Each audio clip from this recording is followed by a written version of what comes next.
If you've ever laid in bed staring at the ceiling while your brain runs through tomorrow's problems, last week's mistakes, and that thing you said 5 years ago that still makes you cringe, this video will change everything for you. Here's what nobody tells you about your restless mind. It's not broken. It's actually following ancient patterns that once kept humans alive. But in our modern world, these same patterns are slowly driving us insane. Tonight, I'm going to share 3 stories that have helped thousands of people break free from mental prison. These aren't feel-good fairy tales. They're precision tools for rewiring your brain, discovered by monks who spent lifetimes studying the human mind. You're about to meet a monkey who gets trapped by his own greed and discovers the shocking truth about why wanting more always leaves us with less. A brilliant student whose racing thoughts nearly destroy him until he learns one simple technique that changes everything in minutes. And a Zen master who responds to rage with such perfect calm that it transforms his attacker instantly. But here's what makes these stories different. They don't just calm you down temporarily. They show you exactly why your mind creates suffering and how to stop feeding those patterns. As you listen, you'll start recognizing these traps in your own life. That moment when you can't stop scrolling at 2 a.m., when someone else's bad day ruins yours, when you replay arguments that happened years ago. The monks who preserved these teachings understood something we're just rediscovering through neuroscience. Your thoughts don't control you unless you let them. So if you're tired of being exhausted by your own mind, if you want to finally understand why some people stay calm while others fall apart, settle in, let your body relax, and prepare to discover the ancient secrets your restless mind has been desperately searching for.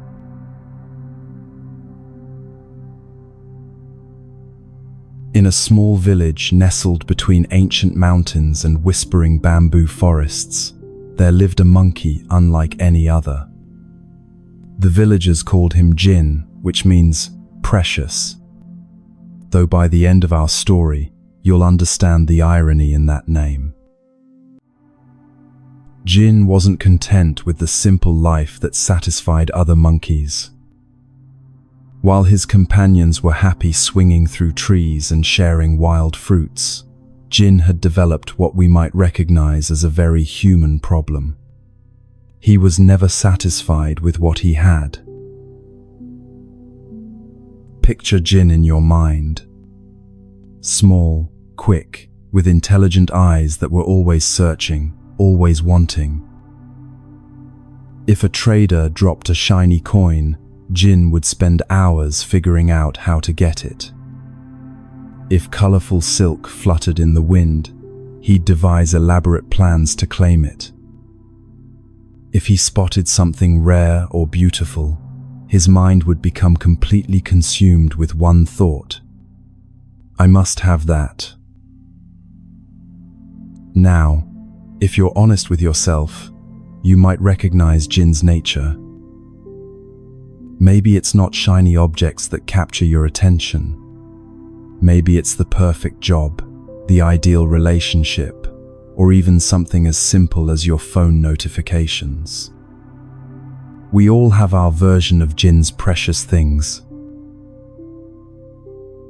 One sweltering afternoon, when the sun hung heavy and the air shimmered with heat, Jin made a discovery that would change everything he thought he knew about wanting and having. He had ventured close to the village temple, drawn by the sweet incense that always drifted from its ancient walls. But what caught his attention wasn't the ceremony inside, or the monks in their saffron robes. It was something sitting quietly in the temple courtyard. A jar. But not just any jar. This was clearly sacred, decorated with intricate patterns that seemed to tell stories of enlightenment and wisdom. It was made of deep blue ceramic with gold details that caught the light like captured sunbeams. And from its narrow opening came the most intoxicating aroma Jin had ever experienced. The scent was rich, warm, complex. Roasted nuts mixed with honey, exotic spices, and something else Jin couldn't identify but desperately craved. His mouth watered. His heart began to race with that familiar excitement he felt whenever something precious was within reach. Jin looked around carefully. The monks were deep in meditation. The courtyard was empty, except for a few pigeons pecking at scattered rice. No one was watching the jar. Now, here's where Jin's story becomes our story. Because what happened next reveals something profound about human nature that the Buddha discovered over 500 years ago. Without hesitation, Jin slipped his slender hand into the jar. His fingers immediately found treasure beyond his wildest imagination. Not just ordinary nuts, but cashews, almonds, exotic seeds he'd never tasted, all perfectly roasted and coated with what felt like liquid gold. This wasn't just food. This was abundance itself. Jin's hand closed around as many treasures as he could possibly hold. His fist was completely full, overflowing with more wealth than he'd ever possessed. Victory was his. But then came the moment that would teach Jin, and teach us, one of life's most important lessons. When Jin tried to pull his hand back out, he couldn't. The opening that had easily admitted his empty hand now refused to release his closed fist. The more he pulled, the more stuck he became. The treasures were trapped in his grasp, and his grasp was trapped in the jar. Panic shot through Jin's body like lightning. He twisted his arm, trying every angle. He pulled harder, ignoring the pain shooting up his shoulder. He even tried to tip the heavy jar, but it was too well made, too stable. Nothing worked. This is the exact moment where ancient wisdom meets modern struggle. How many times have you found yourself in Jin's position? Maybe not with your literal hand in a jar, but trapped by something you thought you wanted. A job that consumes your life, a relationship that drains your energy, an addiction to success that never feels like enough.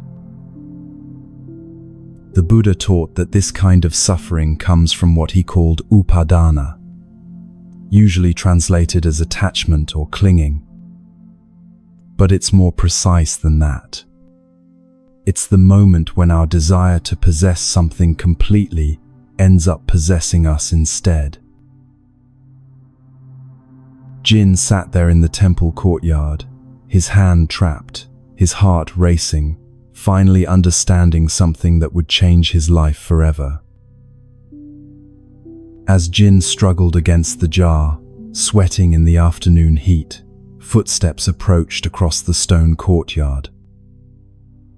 An elderly monk emerged from the temple, his saffron robes flowing gently in the warm breeze. But instead of anger or annoyance at finding a monkey raiding the temple's sacred offerings, his weathered face showed something unexpected. Compassion mixed with gentle amusement.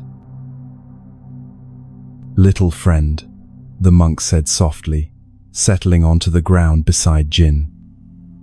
"I see you've discovered the jar of wanting." Jin's eyes darted between the monk and his trapped hand. He expected punishment, maybe even to be driven away with sticks and shouts. Instead, this old man spoke as if Jin's predicament was something he'd seen many times before. "You know," the monk continued, his voice carrying the patience of someone who'd spent decades understanding the workings of the mind, "this jar has been teaching the same lesson for centuries. Many creatures have found themselves in your exact position. Monkeys, yes, but also birds, even humans who couldn't resist reaching for what they thought would make them happy." The monk's words carried a truth that resonated in Jin's chest, even through his panic. "Would you like to know the secret to freedom?" the old man asked gently. Now, what this monk understood is something that goes to the heart of Buddhist teaching. The Buddha discovered that most human suffering comes not from what we lack, but from how tightly we cling to what we think we need. In the original Pali language, the Buddha used the word tanha for this kind of desperate wanting. It literally means thirst. Not the natural thirst for water when you're dehydrated, but the kind of endless, unquenchable thirst that drives you to keep drinking even when you're drowning. "The secret," the monk said with a knowing smile, "is incredibly simple. Open your hand." "But then I'll lose everything," Jin protested, his voice tight with desperation. "These are the most precious things I've ever found. If I let them go, I'll have nothing." The monk's eyes twinkled with ancient understanding. "Tell me, little one, what do you have right now?" This question stopped Jin cold. What did he have? His hand was full of treasures, yes, but he couldn't eat them, couldn't enjoy them, couldn't even move freely. In trying to possess them completely, he'd lost everything that actually mattered. His freedom, his peace, his ability to make choices. This is what the Buddha called the paradox of attachment. The moment we grip something so tightly that we can't let it go, it begins to grip us back. Think about it in your own life. That job you're afraid to leave, even though it's killing your spirit. That relationship you cling to, even though it brings more pain than joy. That image of success you chase, even though the chase is exhausting you. "I don't understand," Jin said, his voice smaller now. "If I let go, won't I just be empty-handed? Won't I have failed?" The monk leaned closer, and when he spoke, his words carried the weight of profound truth. "Little friend, there are two kinds of empty-handedness. There's the emptiness of lacking what you need, and there's the emptiness of being free to receive what life offers. Right now, with your fist closed around those nuts, you can't receive anything new. You can't even receive the peace that's waiting for you." This teaching goes to the core of Zen understanding. In Zen, we often speak of beginner's mind, the openness that comes from not knowing, not grasping, not being filled up with our own ideas about what we need. The great Zen master Suzuki Roshi once said, "In the beginner's mind, there are many possibilities, but in the expert's mind, there are few." Jin's closed fist was the expert's mind, convinced it knew exactly what it needed, unable to receive anything else. "But what if I'm hungry later?" Jin asked, still clinging to his fear. "What if these are the last good nuts I ever find?" The monk smiled with infinite patience. "What if they're not? What if letting go of these opens your hands to receive something even better? But more importantly, what if the hunger you're trying to fill with these nuts isn't really hunger for nuts at all?" This was the question that would change everything for Jin, and might change everything for you too. Jin stared at his trapped hand for what felt like an eternity. In that moment of stillness, something profound began to shift in his understanding. He could feel each individual nut in his palm, could smell their rich aroma, could imagine their sweet taste. But he could also feel something else. The ache in his shoulder, the panic in his chest, the weight of being completely stuck. For the first time, Jin began to question something he'd never questioned before. Was having these nuts actually making him happy? This is the moment of awakening that every person must face. Not the dramatic enlightenment of movies and books, but the quiet recognition that our pursuit of happiness might be the very thing creating our suffering. Slowly, with trembling fingers, Jin began to uncurl his hand. One finger at a time, he released his grip on the precious treasures. The nuts tumbled back into the jar with soft, musical sounds, like letting go of worries one by one. And suddenly, as if by magic, his hand slipped free. The relief was immediate and overwhelming. Jin wiggled his fingers, stretched his arm, took his first deep breath in what felt like hours. But something even more surprising happened. He found himself laughing. Not bitter laughter, but the pure joy of understanding something true and important. "How do you feel?" the monk asked gently. "Light," Jin said, surprised by his own answer. "Free, like I could climb any tree, go anywhere, do anything."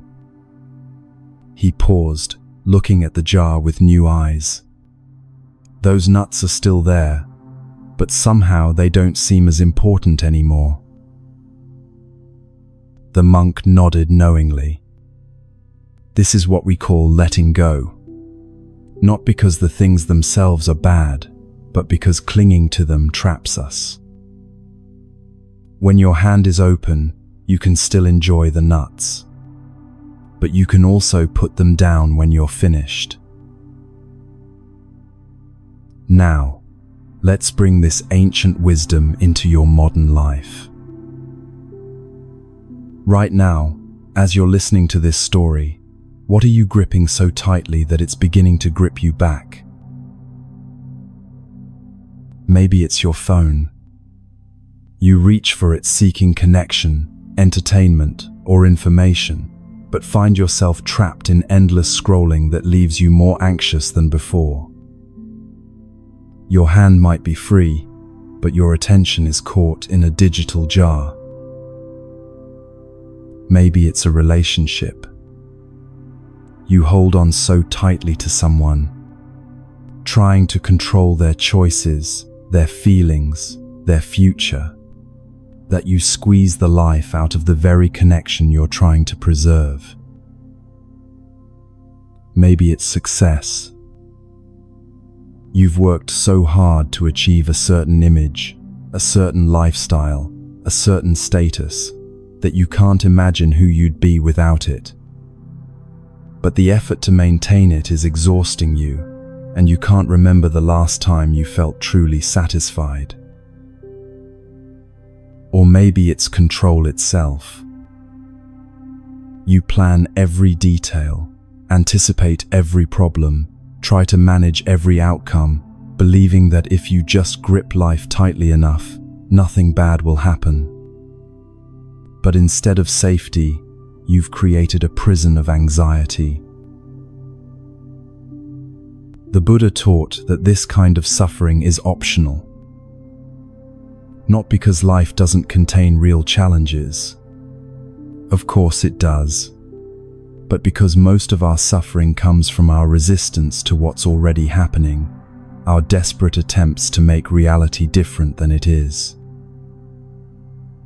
Here's a simple practice you can try tonight.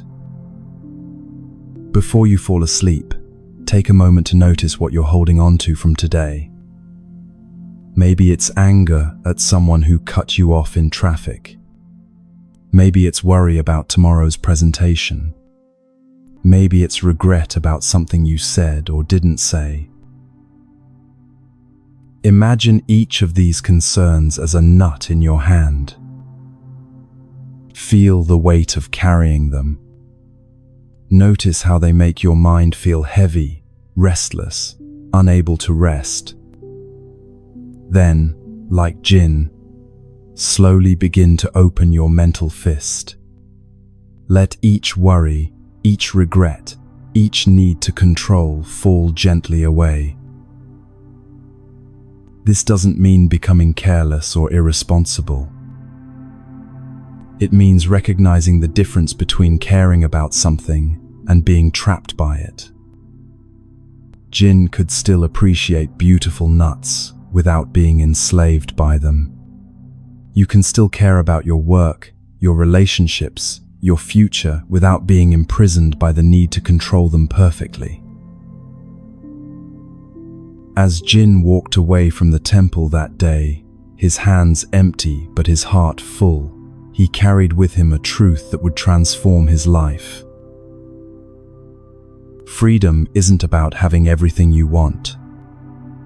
It's about wanting nothing so desperately that you'd trade your peace to get it. The jar remains in the temple courtyard to this day, waiting for the next creature who needs to learn the art of letting go. But you don't need to travel to an ancient temple to find this wisdom. The jar is wherever you are, whenever you find your happiness trapped by your own tight grip. Tonight, as you drift towards sleep, let Jinn's laughter remind you. The most precious thing you can possess is the freedom to let go.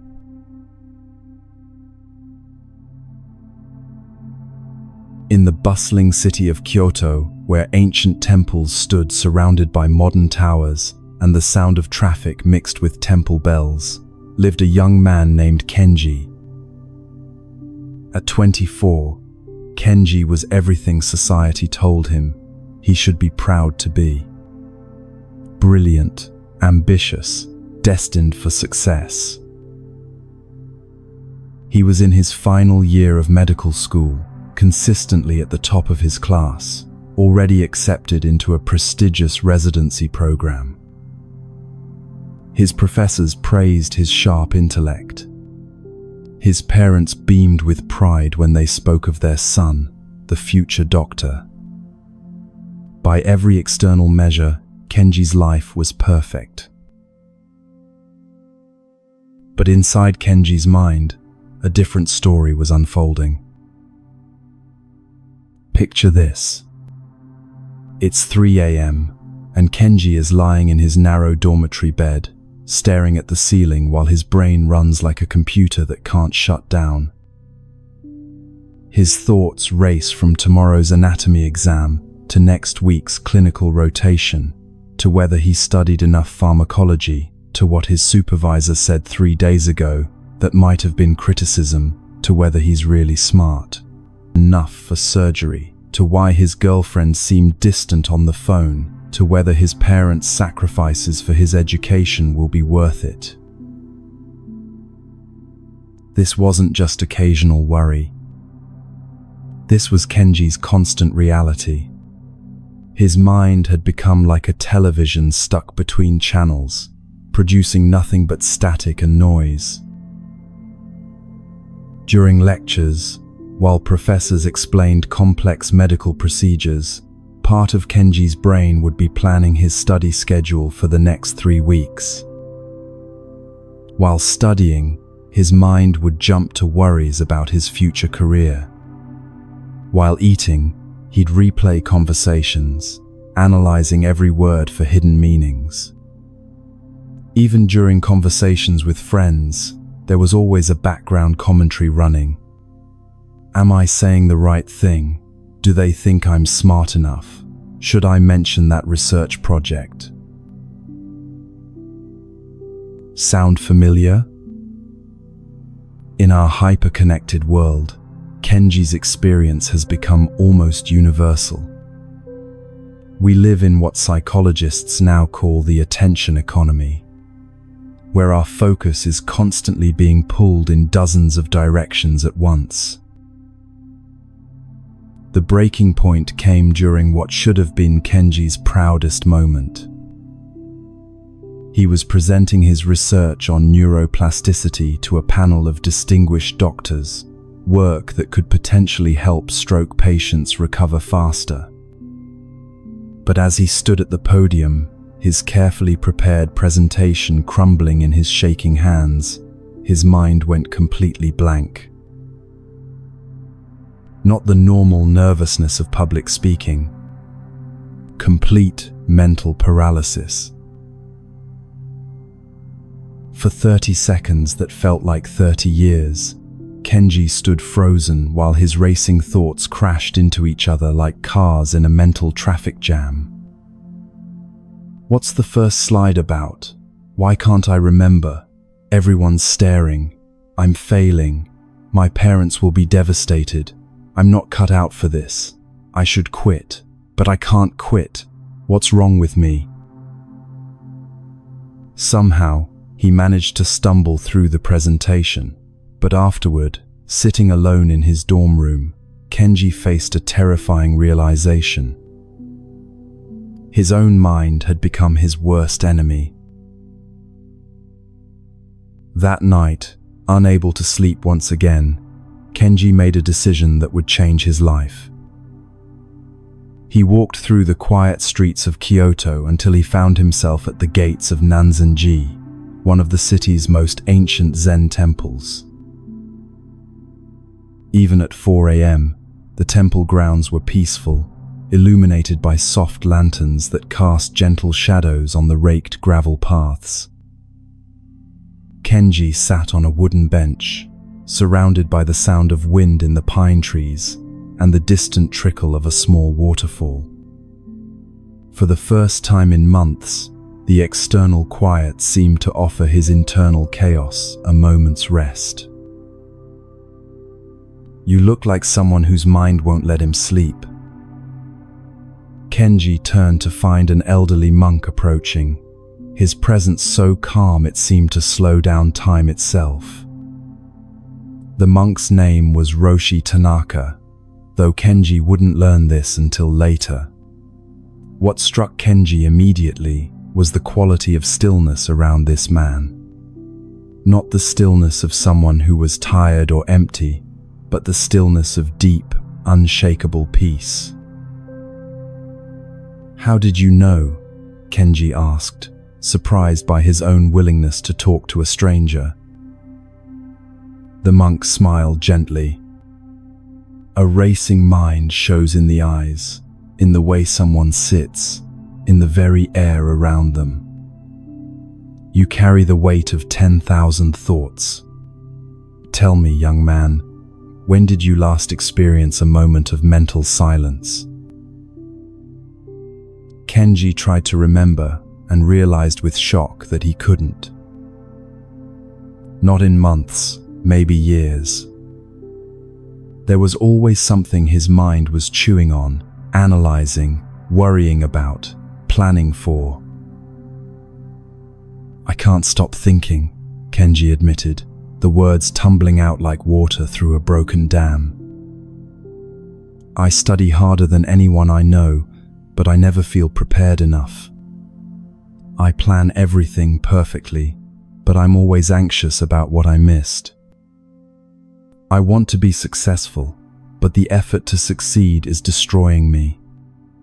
My mind never stops, and I'm exhausted.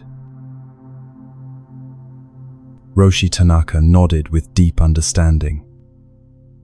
"Ah," he said softly, "you suffer from what we call monkey mind. Your thoughts swing from branch to branch like a restless monkey, never settling, never still. But here's what you don't yet understand. The monkey is not your enemy. The problem is that you've been trying to chain the monkey instead of learning to work with it." This was the beginning of Kenji's journey into a truth that would revolutionize not just his sleep, but his entire relationship with his own mind. Roshi Tanaka gestured for Kenji to sit beside him on the temple steps. In the pre-dawn darkness, with only the soft glow of lanterns around them, the monk began to share a teaching that had been passed down through centuries of Zen masters. "Tell me," Roshi Tanaka said, "when you try to stop your thoughts, what happens?" Kenji considered this. "They get worse. The harder I try not to think about something, the more it dominates my mind. It's like telling someone not to think about a white elephant. Suddenly that's all they can think about." The monk smiled knowingly. "Exactly. This is the first great misunderstanding about the mind. Most people believe that meditation, that mental peace, means having no thoughts. But this is like believing that a calm lake has no water." Roshi Tanaka picked up a small pebble from the temple path and tossed it into a nearby reflecting pool. Ripples spread outward in perfect circles, disturbing the surface that had been mirror-still moments before. "Watch," he said quietly. "What happens to the ripples?" Kenji observed as the circles gradually grew wider and fainter until the water returned to its original stillness. "They fade away on their own," he said.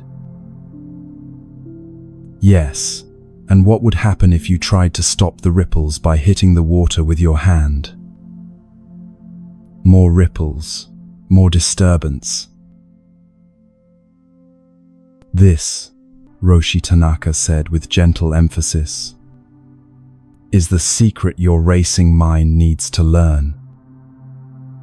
Thoughts are like ripples. They arise naturally, they move across the surface of consciousness, and if left alone, they naturally fade away. The problem comes when we either chase the thoughts or fight against them." This teaching points to one of the most profound discoveries in Buddhist psychology. What the Buddha realized 500 years ago, and what modern neuroscience is now confirming, is that the mind's natural state is actually peaceful.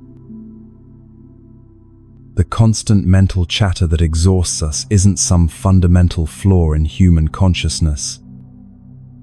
It's what happens when we don't understand how to work with our own awareness.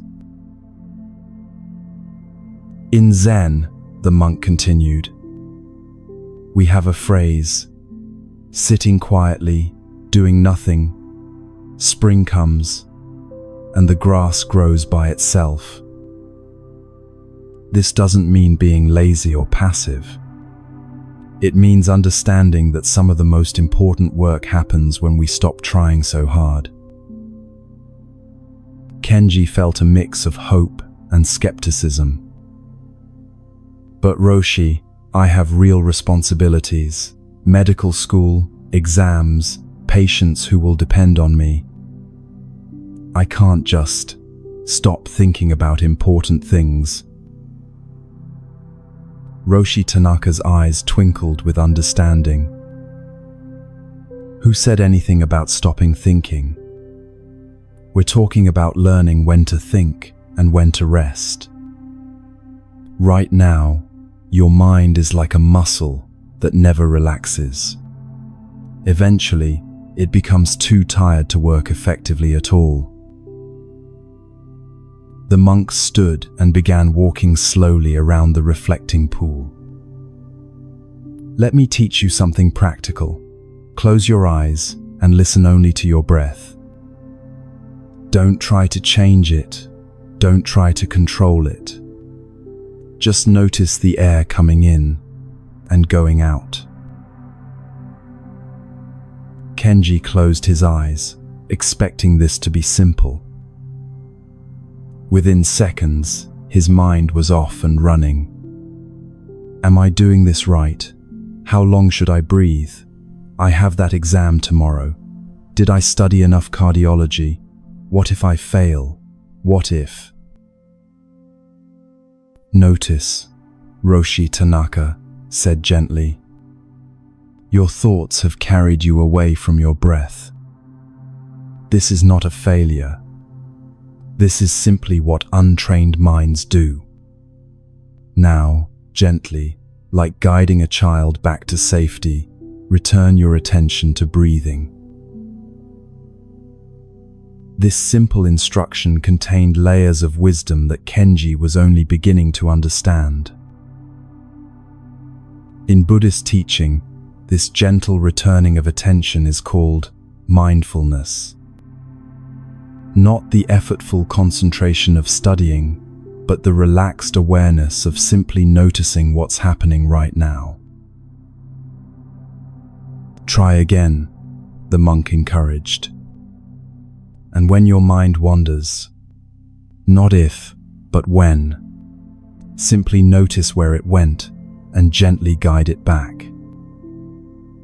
Like training a puppy to walk beside you. Patience, not force. Kenji tried again. This time, when his thoughts drifted to tomorrow's schedule, he noticed them more quickly. Instead of fighting the thoughts or judging himself for having them, he simply acknowledged them, thinking, and returned to his breath. Something remarkable began to happen.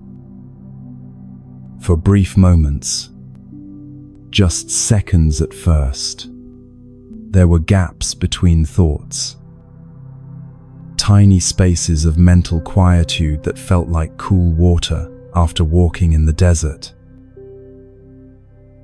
These moments of peace, Roshi Tanaka explained, they were always there.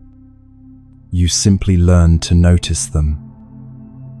With practice, these gaps grow longer, deeper.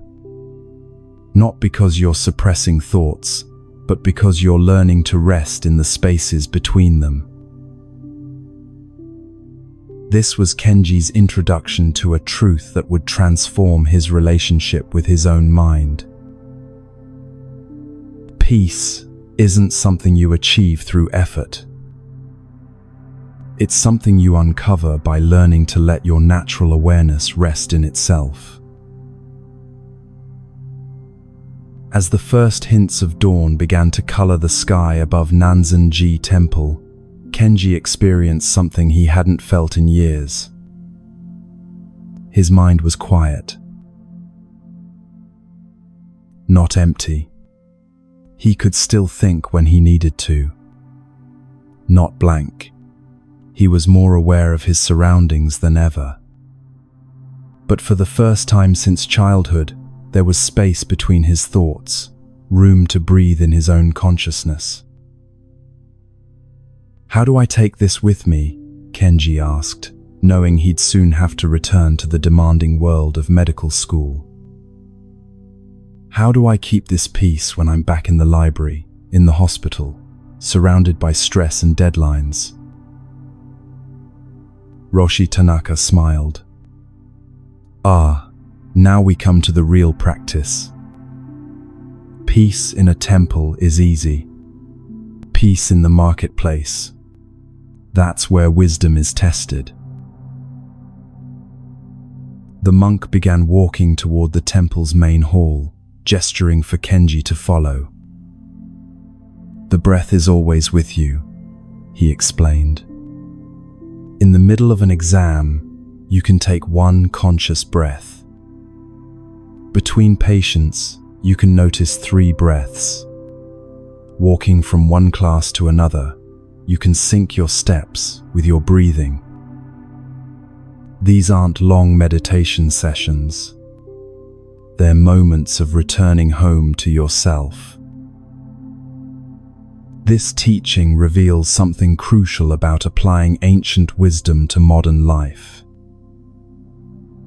You don't need to become a monk or spend hours in meditation to transform your relationship with your racing mind. You need to understand that mindfulness isn't a special activity. It's a way of meeting whatever you're already doing.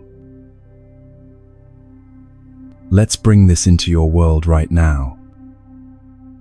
As you're listening to this story, you're also breathing. You don't have to change your breath or control it. Just notice it for a moment.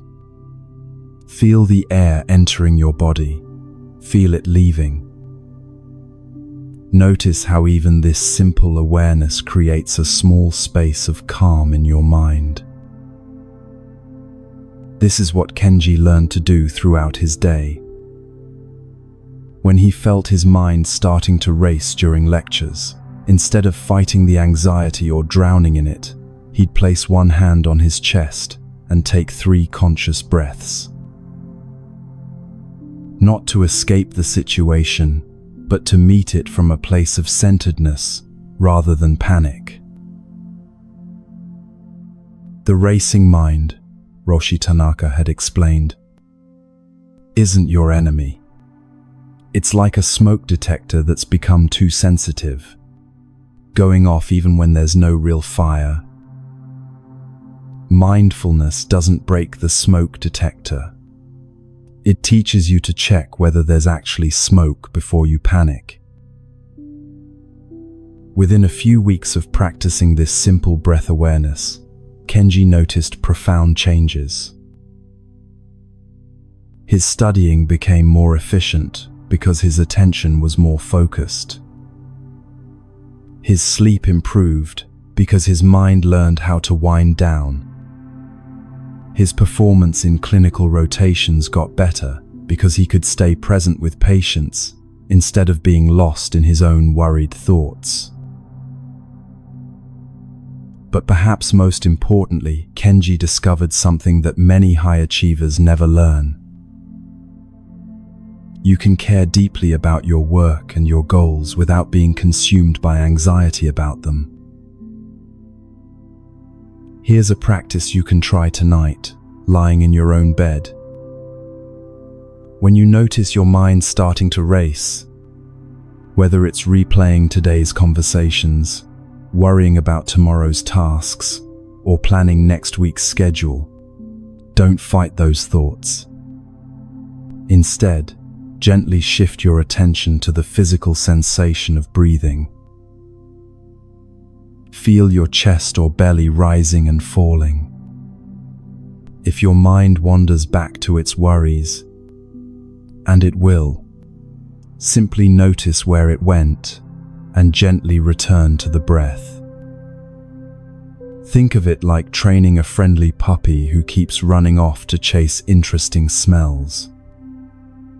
You don't scold the puppy. You just patiently call it back. Some nights, your mind might be particularly active. That's okay. The goal isn't to have a perfectly quiet mind. It's to develop a different relationship with mental noise. Like learning to sleep through the sound of distant traffic, you can learn to rest even when thoughts are present. Kenji discovered that this practice worked not just for sleep, but for every stressful situation in his life. Before important presentations, instead of his mind spiraling into what-if scenarios, he'd take a few mindful breaths and ask himself, what do I actually need to focus on right now? In challenging conversations with professors or colleagues, instead of his thoughts racing ahead to formulate the perfect response, he learned to listen fully and trust that the right words would come when needed. Even in moments of genuine crisis, medical emergencies, where quick thinking was literally a matter of life and death, Kenji found that a calm mind was far more effective than a panicked one. Years later, now a successful doctor, Kenji still begins each day with a few minutes of mindful breathing. Not because he has to, but because he's learned that a peaceful mind isn't a luxury. It's the foundation for everything else he wants to accomplish. The racing mind that once felt like his greatest weakness had become his teacher, showing him the difference between productive thinking and mental noise. And in that quiet space between thoughts, he found not emptiness, but the birthplace of true wisdom. In the mountains of ancient Japan, where mist clung to pine trees, like whispered prayers and waterfalls, sang their eternal songs, stood a small Zen monastery known throughout the region for one remarkable quality. No matter what chaos erupted in the world below, peace seemed to flow from its wooden halls like an invisible river. The monastery was home to Master Eishin, a man whose very presence had an unusual effect on people.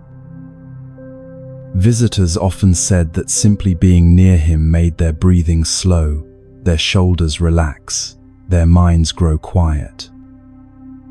It wasn't anything he said or did. It was the quality of unshakable calm he carried, like a mountain that remains still no matter how fierce the storms that surround it. On this particular autumn morning, as golden leaves danced in the crisp air and the scent of incense drifted from the meditation hall, Master Eishin was tending to his small garden behind the monastery. His movements were slow, deliberate, completely absorbed in the simple act of pulling weeds and watering plants. Each gesture seemed to contain a meditation, each breath a prayer of gratitude. This peaceful scene was about to be shattered by an encounter that would become one of the most famous teaching stories in Zen tradition. The sound came first.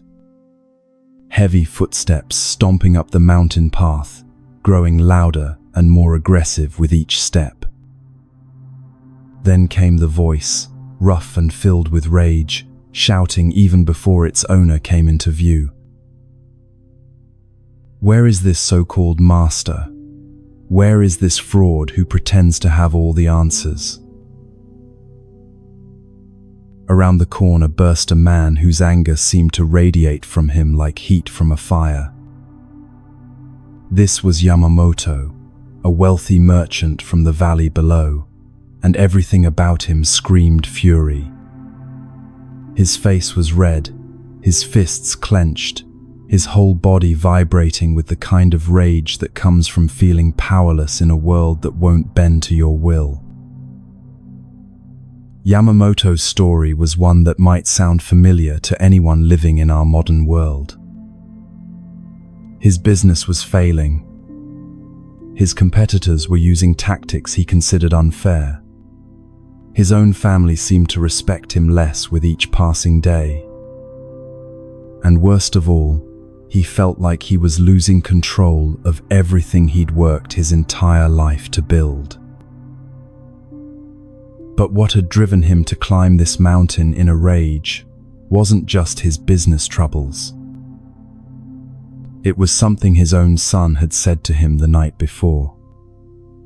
"Father, why don't you go talk to Master Aishin? Maybe he can help you find some peace." The suggestion had felt like an insult. Peace? Yamamoto didn't need peace. He needed solutions, strategies, ways to fight back against an unfair world. The idea that some mountain monk could offer him anything useful had only fueled his anger further. Now, standing in the monastery garden, face to face with the master who continued calmly watering his plants, Yamamoto felt his rage reach its peak. "Are you Aishin?" he demanded, his voice echoing off the mountainside. "Are you the one everyone says has all the wisdom?" Master Aishin looked up slowly, his weathered hands still holding the watering gourd. His eyes met Yamamoto's with such gentle clarity that for a moment the merchant's tirade caught in his throat. But only for a moment. "I'll tell you what I think of your wisdom," Yamamoto exploded. "It's useless. While you sit up here playing with flowers, real people in the real world are suffering. My business is being destroyed by cheaters and liars. My family thinks I'm a failure. And what do you offer? Meditation, pretty sayings about inner peace." The words poured out of him like water through a broken dam, years of frustration and fear disguised as anger. "You monks live in your perfect little bubble, while the rest of us have to deal with reality. You don't know anything about real problems, real pressure, real responsibility." Each word was designed to wound, to provoke, to force some kind of reaction. Yamamoto had come here to prove that this peaceful master was nothing more than a fraud who would crumble under real confrontation. But what happened next would change Yamamoto's understanding of strength forever. Master Aishin continued watering his plants.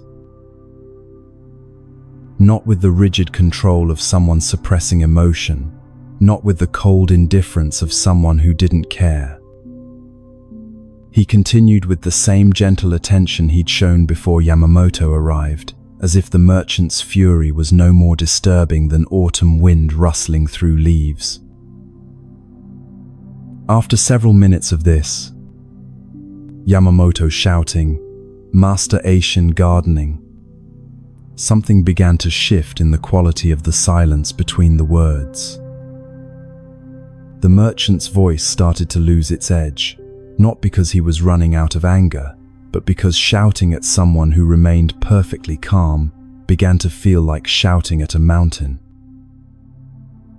Finally, breathing hard from his exertion, Yamamoto stopped. In the sudden quiet, he could hear birds singing, water trickling somewhere nearby, his own heart pounding. And still, Master Aishin tended his garden with the same serene attention. "Well?" Yamamoto demanded, though his voice now carried more confusion than rage. "Aren't you going to say anything? Aren't you going to defend yourself?" Master Aishin set down his watering gourd and looked at Yamamoto with eyes that held no trace of judgment, no hint of offense, no shadow of the anger that had just been directed at him. When he spoke, his voice was as calm as still water. "Thank you for your visit," he said simply. "But I cannot accept your gift." Yamamoto stared at Master Aishin in complete bewilderment. "Gift? What gift? I didn't bring you any gift." The master's eyes twinkled with gentle understanding. You brought me your anger, your frustration, your pain. These are things you're trying to give away, but I choose not to accept them. This simple statement contained one of the most profound teachings in all of Zen Buddhism. Master Aishin was demonstrating what the Buddha called equanimity, not the cold indifference many people mistake it for, but the warm, compassionate strength that remains unshaken by external storms. I don't understand, Yamamoto said, his voice now more confused than angry. How can you just not accept it?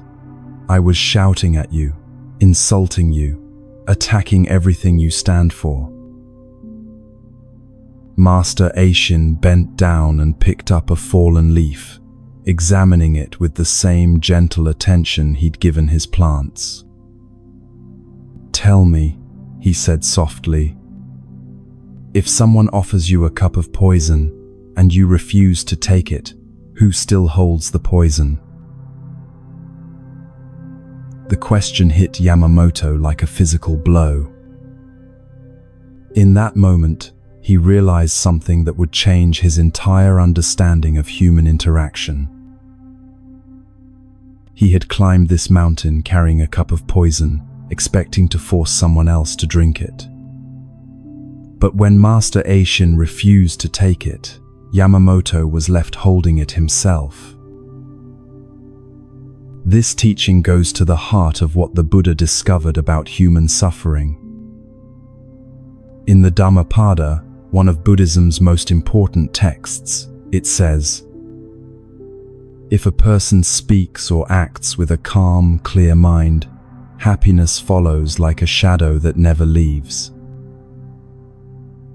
Master Aishin was living proof of this ancient wisdom. But how? Yamamoto asked, sitting down heavily on a nearby stone bench. How do you just not take on someone else's anger? It felt so real, so powerful. How did it not affect you at all? Master Aishin sat beside him, and when he spoke, his words carried the weight of decades spent understanding the human mind. Who told you it didn't affect me?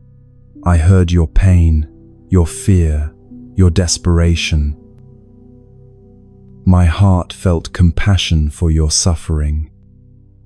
But feeling compassion for your pain is very different from absorbing your anger into my own body and mind. This distinction is crucial to understanding authentic Zen practice. Equanimity doesn't mean becoming emotionally numb or disconnected from others' experiences. It means developing the wisdom to respond to situations from a place of clarity rather than reactivity.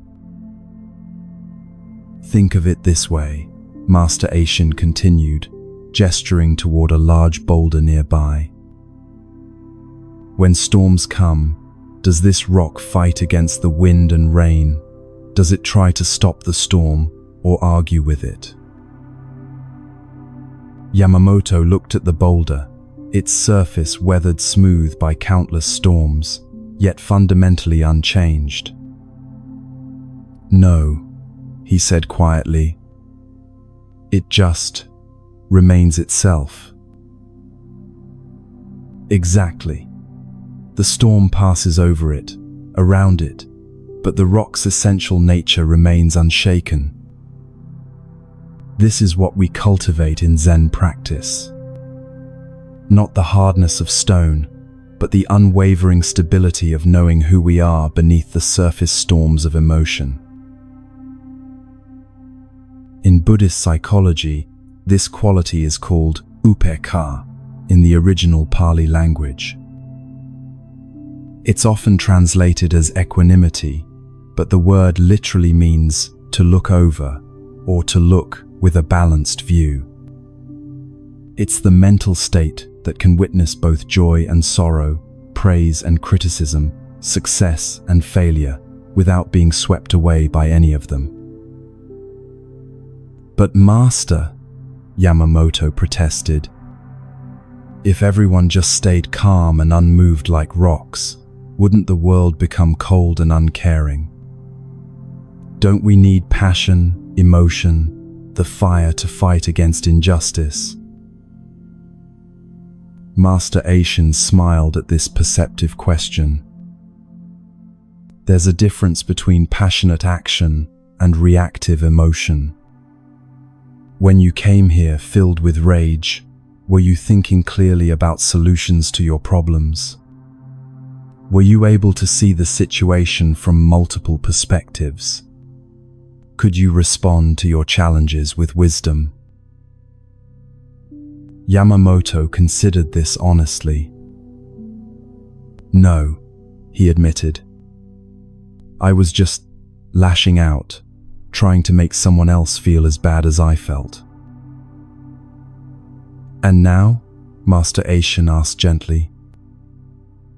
How is your mind now? Yamamoto took a mental inventory and was surprised by what he found. The fury that had consumed him for weeks was gone, replaced by something unexpected. Clarity. For the first time in months, he could think about his business problems without being overwhelmed by emotion. He could see his family situation from perspectives other than his own wounded pride. Calmer, he said with wonder. Clearer, like I can actually think about solutions instead of just being angry about problems. Master Aishin nodded. This is what happens when someone refuses to take your poison. Instead of two people being poisoned, you're forced to find another way to deal with what you're carrying. Often, that other way is much healthier for everyone involved. This was the moment when Yamamoto began to understand that true strength isn't the ability to overpower others with your emotions. It's the ability to remain centered in yourself while still caring deeply about the world around you. As the afternoon sun began to cast longer shadows across the monastery garden, Yamamoto found himself in the strange position of not wanting to leave. For the first time in months, his mind felt clear, unburdened by the rage that had been his constant companion. Master, he said slowly, I understand what you're teaching about not accepting others' anger, but how do I apply this in my daily life? I can't just retreat to a mountain monastery every time someone gets upset with me. Master Aishin's eyes crinkled with gentle amusement. Who said anything about retreating? This practice doesn't require isolation. It requires presence. Let me show you something practical. The master stood and walked to a small meditation bell hanging from a wooden frame. He struck it once, and a clear, pure tone rang out across the garden. Listen, he said softly. Yamamoto listened as the sound gradually faded into silence. What happened to the bell when I struck it? Master Aishin asked. It rang, Yamamoto replied, unsure where this was leading. And then, the sound faded away. Did the bell try to hold on to the sound? Did it struggle to keep ringing after the energy had passed through it? Understanding began to dawn on Yamamoto's face. No, it just returned to silence. This, Master Aishin said with gentle emphasis, is how to be with difficult people and challenging emotions. You can allow them to pass through you without trying to hold on to them or push them away. The bell doesn't refuse to ring when struck, but it also doesn't cling to the sound. This metaphor contains profound wisdom for navigating our modern world. Think about your own life for a moment. How often do you find yourself carrying someone else's bad mood long after the interaction is over? How many times have you let a stranger's rudeness ruin your entire day? How frequently do you absorb family drama, workplace stress, or social media outrage until it feels like your own emotion? Let me give you a practical technique, Master Aishin continued. The next time someone approaches you with strong emotion, anger, frustration, fear, imagine yourself as that bell. Let their emotions strike you, acknowledge it, but don't grab onto it and make it yours. Feel it, respond appropriately, then let it pass through and away. Yamamoto nodded thoughtfully. But what about when I'm the one feeling angry or upset? How do I not inflict that on others? The master smiled at this insightful question. Now we come to the other side of the practice.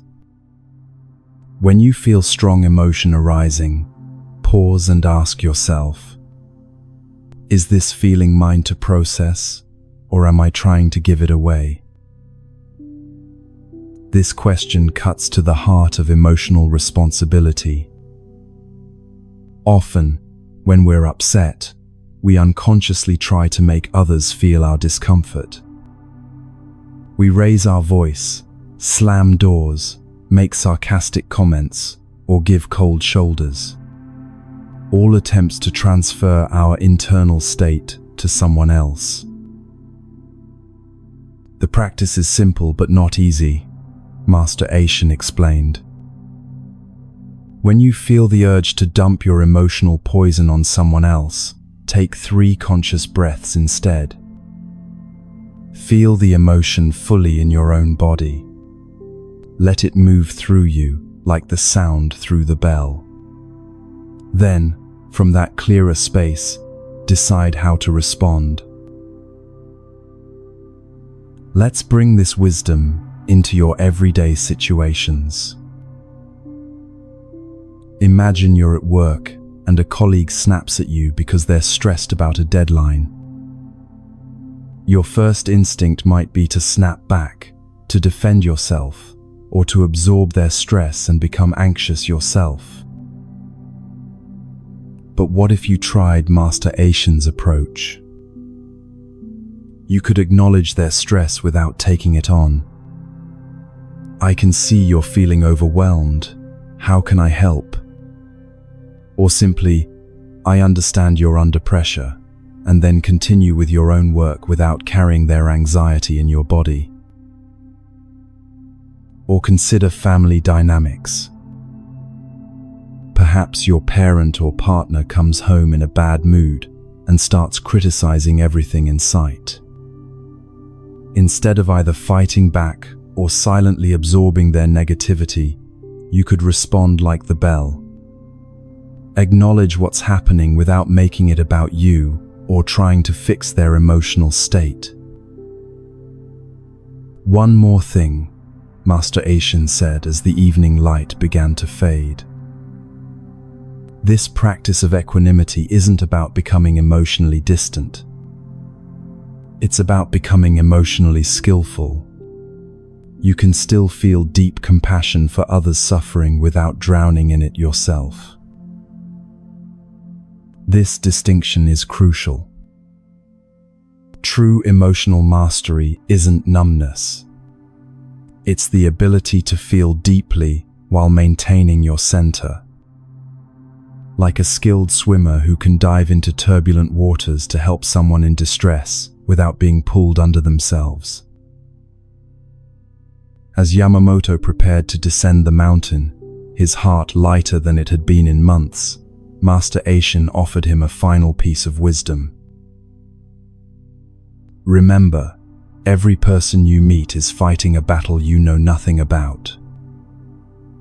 When they offer you their anger, their fear, their pain, you have a choice.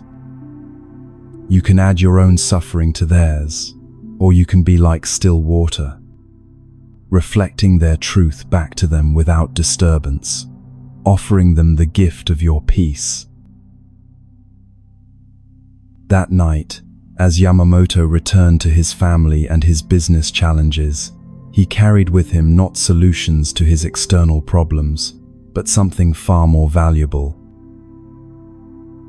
The knowledge that his inner peace didn't depend on outer circumstances. He had learned to be the bell that rings clearly when struck, then returns naturally to silence. As we reach the end of our journey together tonight, let these 3 ancient teachings settle into your consciousness, like seeds finding fertile ground. You've discovered Jin's wisdom, that true freedom comes not from grasping what you want, but from releasing what no longer serves you. You've learned Kenji's secret, that peace isn't found by silencing your thoughts, but by changing your relationship with them. And you've witnessed Master Aishin's profound strength, the power to remain centered while storms of emotion swirl around you. These aren't just beautiful stories. They're mirrors reflecting your own potential for inner freedom. As you prepare for sleep tonight, ask yourself gently, what am I gripping too tightly that I could learn to release? Where is my mind racing when it could be resting? How can I be like still water, reflecting others' emotions without drowning in them? Let these questions float in your awareness without forcing answers. Trust that your deeper wisdom is already at work, weaving these teachings into the fabric of who you're becoming. Your breath is always available as an anchor to the present moment. Your capacity for letting go grows stronger with each conscious choice. And your inner peace belongs to you alone. No person, no situation, no circumstance can take it from you unless you hand it over. Sleep well, knowing that transformation happens not through force, but through the gentle, persistent practice of awakening to who you truly are. Rest deeply, dream peacefully, and may you wake tomorrow with the quiet strength of mountains and the flowing wisdom of rivers.